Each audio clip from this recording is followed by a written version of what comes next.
when the Attorney General brought new charges against me, he took an hour-long video and he'd cut out a sentence in the middle. It took away the context and removed what happened before and what happened after. And then it put the charge that I had incited my followers to attack, harass and go after the defendants, the now convicted child rapists. Now, I was making an address. When you take the before and after, now, me and my defence team never expected me to be found guilty of this because it's a lie. But when you put the video in context and you watch the before and the after, I'm talking specifically to the media. I'm asking a question to the media. You follow me. You take photographs of me. You harass us, the people on our side of politics. You knock on our doors. You find out where we work. Why don't you do that to these men? These men are on bail for rape, prostitution and torture of children. Yeah? Why don't you follow them, see where they work, if they're working in chicken shops, which they work. Why don't you follow them? I'm asking a question to the media, okay? I'm not speaking to my followers. Watch the video, you can see it, okay? So that's the Attorney General lying, completely purposely misrepresenting what I was saying, completely changing context and snipping one line, okay? It's bad enough the Attorney General lies. So we never thought I could get convicted. Then I got found guilty. That means the judges, the two most senior judges in this country, completely ignored the evidence. We played the video that showed me talking to the media. I say, what are you going to put photos up and slander people and lie about people? I'm addressing the fake news media.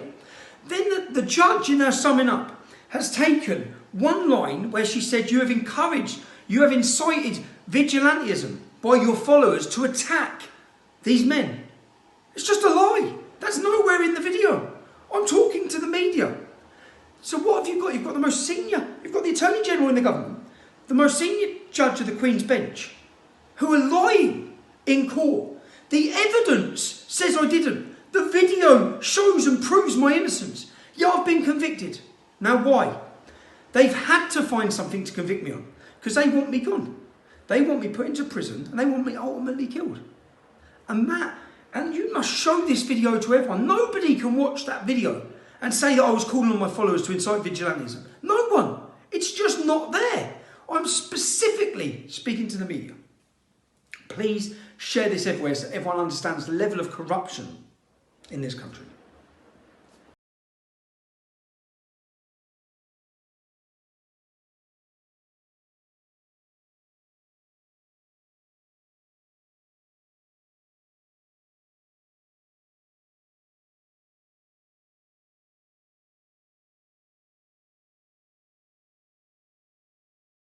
A video that will go up today, which is an interview with the leader of the joint leader of Generation Identity, and I met him because the newspapers this week, I read headlines that said Heil Hipster, like Heil Hitler. So I thought, who's this man? And then one of them said, meet the new chilling face of fascism. I've seen all these sort of headlines about myself, so I thought I'd bypass the prostitutes, the bullshit media. I'd sit down with the man himself and ask him some hard questions or some frank questions about what his views are on race, on religion, etc, etc. So I sat down and spoke to him, and that interview will go live. Yes, that interview will go up today. And I think it's important to give you the other side of the story, and rather than you base your opinion of somebody on what the media tell you about them, surely the media should have sat down with him and asked him the questions that I've asked him. You'd have thought so, wouldn't you? But of course they don't want you to listen to him. They don't want you to listen to anyone who speaks out against mass immigration or against the problems that this country faces. They want you to base your opinion and judge him on what they tell you to think. So yeah, that'll go live today. But when I first come to try and show people who these men were, bearing in mind they've been walking around your towns and cities for the last 2 years whilst this has been going on. They've been working in shops, chicken shops, probably driving taxis, etc, etc. I thought people should know their faces and their identities. And when I went last time, you can see the footage, you go online, watch it. They turned up with balaclavas, they tried to get physical, and they all hid their identities. But because they've been relaxed, do you know why they're relaxed? Because look, there's no media here. There's no media here, there's no press here, there's no mainstream media. They're all taking photographs of someone who said something mean on Twitter. They're not here to they're not here to find who these people are. They haven't followed these people. You know, this lad who runs Generation Identity, I found out that the media had been harassing his family. Yeah? You want to harass someone's family? You see that man who was getting aggressive as he walked into court? The man who faces charges of child abduction, rape, prostitution. Harass him. Find him. Go knock on his door.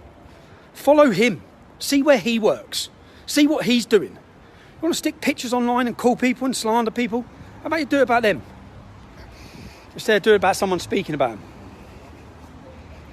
Who knocks? That's what I said as well. Like, he doesn't even live with his parents. The young leader, he's 23 years old, doesn't even live with his parents. And do you know why I get quite frustrated about it? Because I know all the same things have happened to me. So I know what he's facing. Hello, mate.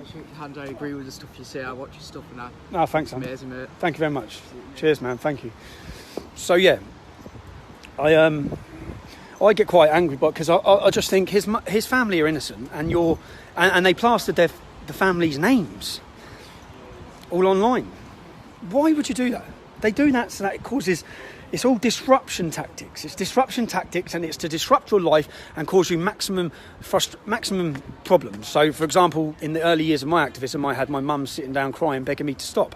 As I'm sure that young lad who I interviewed just yesterday or the day before, I'm sure his family have done the same now. And that's what they want them to do, which is why they've done it, which is why they highlight who they are, which is why they highlight where he worked, because he just lost his job. All of these things play a major part. It's all part of the operation from the far left to silence and stop people.